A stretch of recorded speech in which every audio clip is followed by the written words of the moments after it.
எல்லா புகழும் இறைவனுக்கே. ஹாய் ஃப்ரெண்ட்ஸ், அஸ்ஸலாமு அலைக்கும். இன்றைக்கி நம்ம என்ன பார்க்க போகிறோன்னா, ஒரு சூப்பரான டெசர்ட் ரெசிபி தான் பார்க்க போகிறோம். ரவா புட்டிங் எப்படி செய்கிறதுன்னு பார்க்கலாம். வாங்க வீடியோக்குள்ளே போகலாம். வீடியோவை ஸ்கிப் பண்ணாமல் பாருங்கள். இப்போ தான் என்னோடய வீடியோ ஃபர்ஸ்ட் டைம் பார்க்குறீங்கன்னா சப்ஸ்கிரைப் பண்ண மறக்காதீங்க.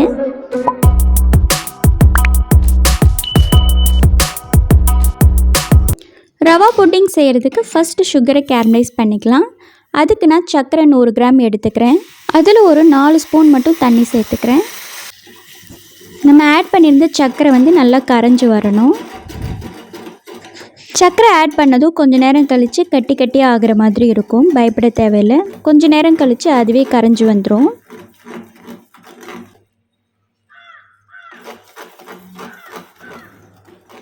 இந்த மாதிரி நல்லா திக்கான கன்சிஸ்டன்சி வந்தோடனே நம்ம அடுப்பை ஆஃப் பண்ணிக்க வேண்டியதான். கேரமலைஸ் பண்ணுறதும் ரொம்ப பக்குவமாக தான் பண்ணணும். ரொம்ப டார்க் ப்ரௌன் ஆயிடுச்சுன்னா அது ஒருமே கசந்த மாதிரி ஆகிரும். சுகர் கேரமலைஸ் பண்ணியாச்சு.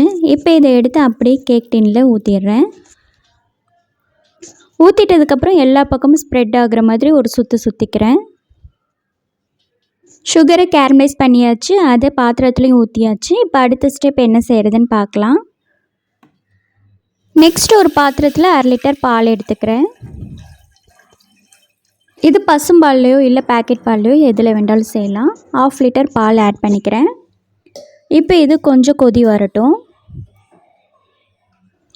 பால் கொதி வந்ததும் நான் ஒரு 100 கிராம் சர்க்கரை ஆட் பண்ணிக்கிறேன். சர்க்கரை ஆட் பண்ணதும் அது கூடவே ஒரு 2 டேபிள் ஸ்பூன் அளவு வெண்ணெய் சேர்த்துக்கிறேன். வெண்ணெய் கொஞ்சம் கரைஞ்சி வரட்டும்.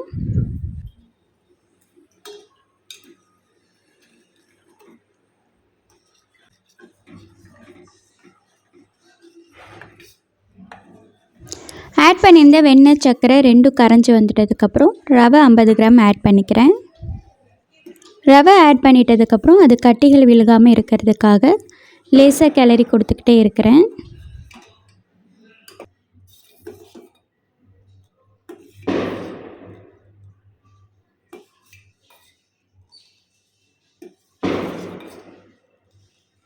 ரவை இந்த அளவுக்கு வெந்து வந்துட்டதுக்கப்புறம் அடுப்பு ஆஃப் பண்ணிக்கலாம்.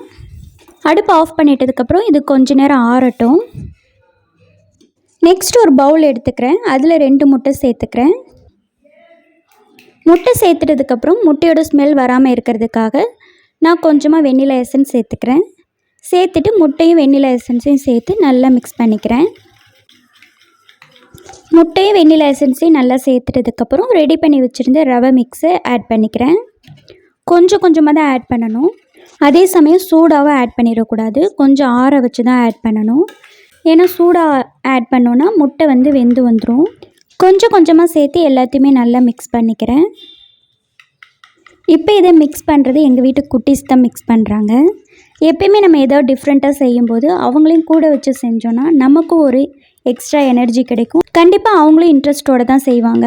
இது நான் நிறையா வீடியோவில் சொல்லியிருக்கேன். இப்போ நம்ம ரவை மிக்ஸையும் முட்டையும் நல்லாவே சேர்த்து மிக்ஸ் பண்ணியாச்சு. இதை அந்த கேக் டின்னில் ஊற்றிடலாம். கேரமலைஸ் பண்ண சுகர் வச்சுருந்தோம் இல்லையா, அது நல்லாவே செட் ஆயிடுச்சு. அது மேலே இந்த ரவை மிக்ஸையும் ஊற்றிக்கிறேன்.